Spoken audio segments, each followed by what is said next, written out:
se apresura a buscar nuevas fuentes de energía en una carrera contrarreloj acelerada por la escasez de gas debido a la guerra de Ucrania.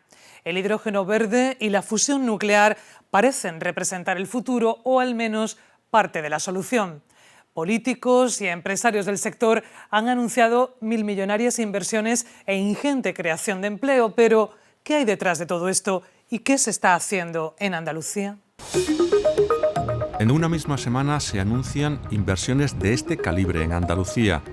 En hidrógeno verde, Cepsa 5.000 millones de euros y la naviera Maex 10.000 millones. Endesa 10.000 millones de euros para distintos proyectos a largo y corto plazo. Y la misma semana nos llegan noticias de Estados Unidos de un hito en la prometedora energía nuclear de fusión, cuando en Granada están iniciando las obras de una infraestructura que desarrollará esta energía. Aparecen de golpe y porrazo nuevos invitados a la mesa de los operadores energéticos en un contexto internacional muy complicado. ¿Casualidad? ¿Qué papel juega Andalucía en todo esto?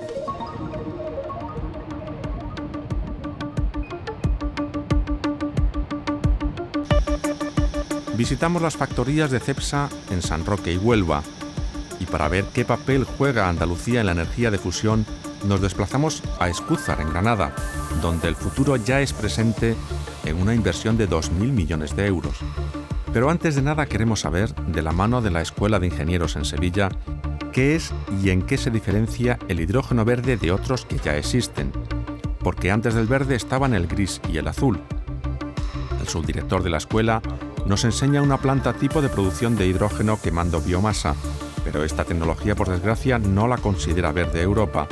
Para que se considere verde el hidrógeno, tenemos que obtenerlo por electrólisis. Ese es el corazón donde se produce la producción del hidrógeno, ¿no? Exacto. Vamos a ver. ¿Aquí donde estarían los electrodos, el platino y demás? Sí, todo eso está aquí de una manera bastante integrada. Vale, aquí es donde se produce el milagro, ¿no? Sí, aquí es donde el agua se convierte en hidrógeno. El hidrógeno se puede obtener también por metano o por gas. Sería el hidrógeno gris, pero hay más colores. El azul sería utilizar el procedimiento convencional, es decir, fuentes fósiles, gas natural, haríamos el proceso prácticamente igual y lo que ocurriría es que el CO2 que se genera en la producción de ese hidrógeno, pues no lo liberaríamos a la atmósfera, no lo echaríamos por chimenea, sino que lo capturaríamos y lo almacenaríamos geológicamente, ¿no? Eso significa meterlo bajo tierra. Nos quedaremos pues con el hidrógeno verde, producido por electrólisis y con las energías solar y eólicas como fuentes de esa electricidad necesaria para poder llamarlo verde. Y a este nuevo vector energético se apunta Europa en avalancha. En pocos días vemos en España y en Bruselas reuniones al más alto nivel, que por cierto vienen precedidas de la visita de los monarcas a Croacia en noviembre, para firmar acuerdos relativos a la fusión nuclear. El segundo actor que queremos sondear es Endesa. De entrada nos dicen que los 10.000 millones anunciados no son nada del otro mundo. Para nosotros el esfuerzo de 10.000 millones no es nada extraordinario, es algo que ya viene a sumar lo que se está invirtiendo en estos momentos, ¿no? Endesa es la empresa que más invierte en Andalucía, es una consecuencia de que solo en los próximos 3 años estaríamos hablando de unos 3.500 millones de volúmenes de inversión.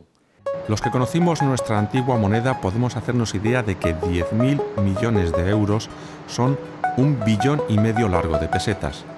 Para nosotros el hidrógeno no deja de ser una fuente más de almacenamiento de lo que vienen a ser las energías renovables. Lo importante es tener una capacidad renovable instalada, una capacidad que en nuestro caso se sitúa en los 3 próximos años en 42 proyectos en ejecución. Estaríamos hablando de 2.200 megavatios a incorporar al parque existente y estos proyectos suelen ir hibridados, ¿no? Para nosotros la tecnología del hidrógeno es una más, no hay que magnificar su foco sobre ella.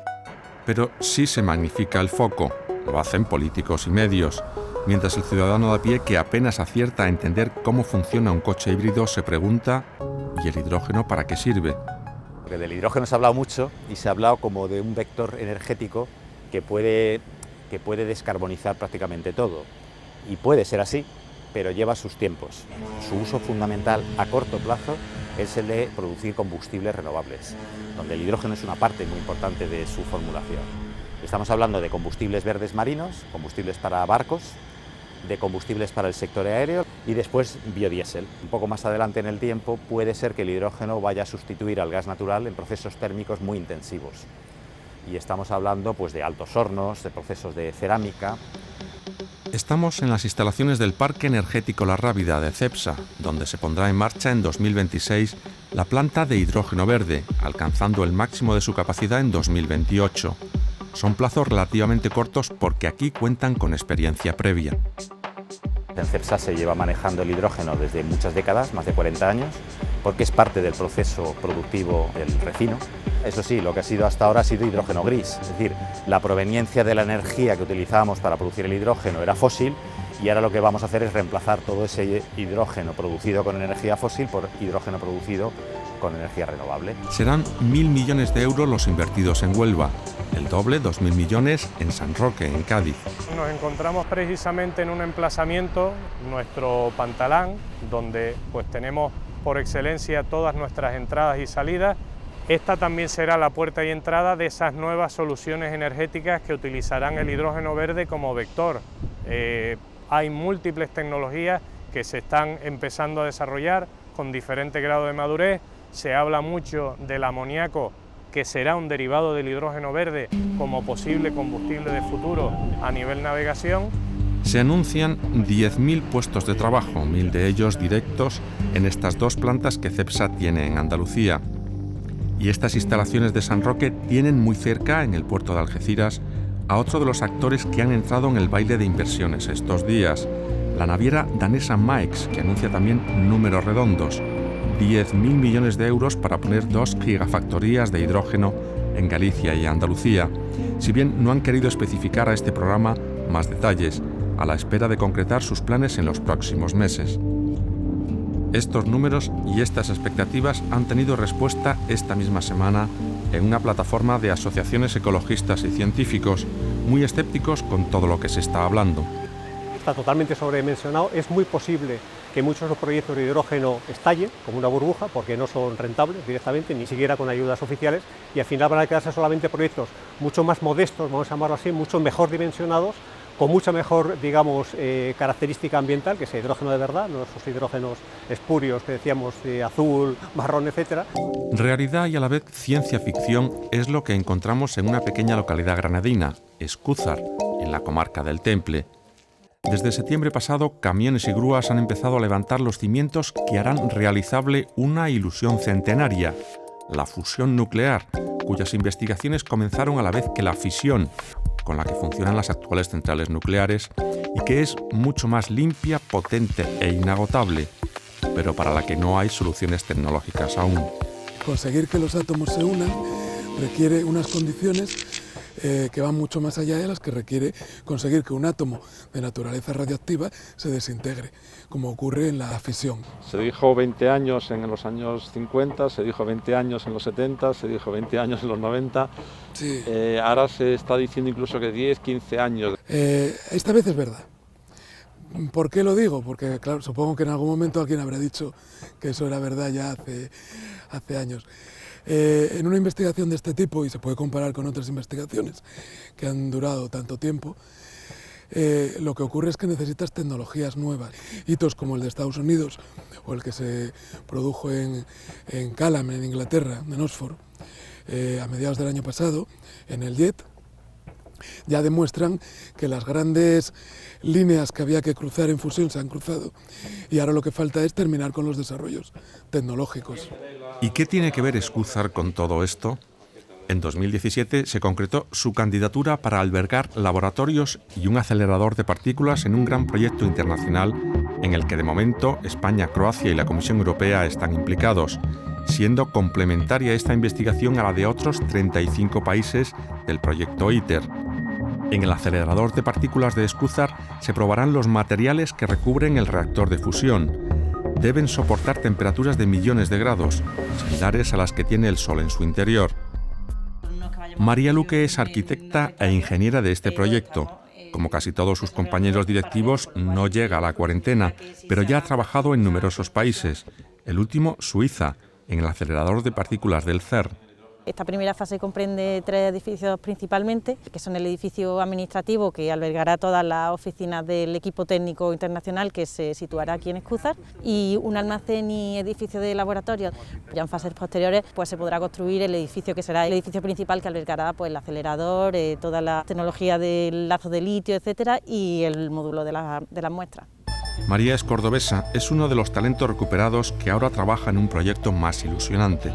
El proyecto de Suiza evidentemente era un proyecto que lleva ya mucho recorrido, muy interesante, pero efectivamente aquí estoy en mi tierra, cerca de mi familia, y además en un proyecto en el que estoy colaborando desde una etapa mucho más temprana.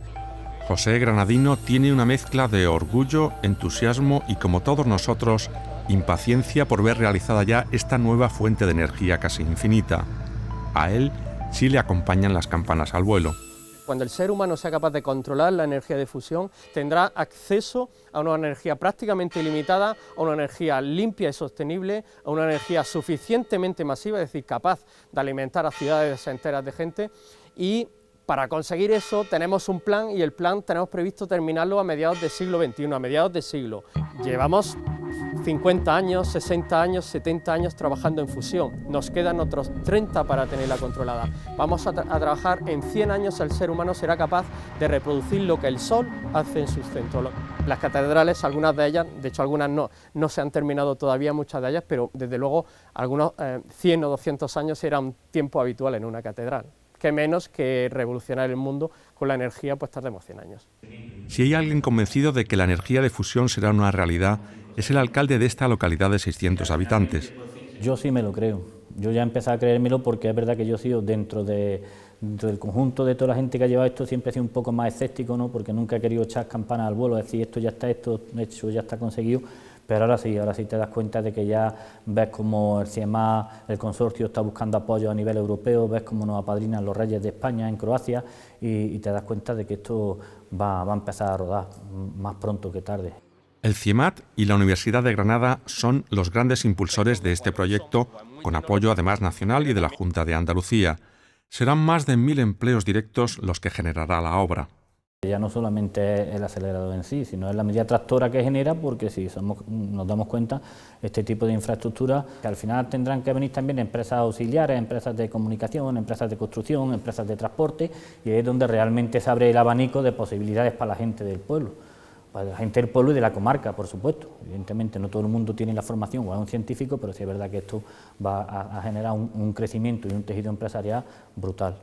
Como acaba de decir el alcalde, aquí en esta pequeña localidad granadina de Escúzar se está haciendo historia de la humanidad. Aquí se va a colaborar para que se encuentre por fin una nueva fuente de energía limpia e inagotable. Que sean una realidad o un brindis al sol, lo que están haciendo las grandes compañías energéticas en Europa y particularmente en Andalucía con el hidrógeno verde, lo veremos en los próximos meses. Todas estas inversiones están condicionadas en buena medida a las subvenciones que tendrán que llegar de Europa. Ya están maduras las tecnologías para el coche eléctrico, el autoconsumo doméstico está avanzando en casas particulares y empresas. El hidrógeno viene a solucionar las carencias en el transporte pesado y parte de la industria. Pero para todos los sectores, la energía de fusión será definitiva. Hablan ya de 10-15 años para esta última. Ya son menos de los 20 años prometidos en los años 50 del siglo pasado. Quizá lo veamos. Granada ya lo ve.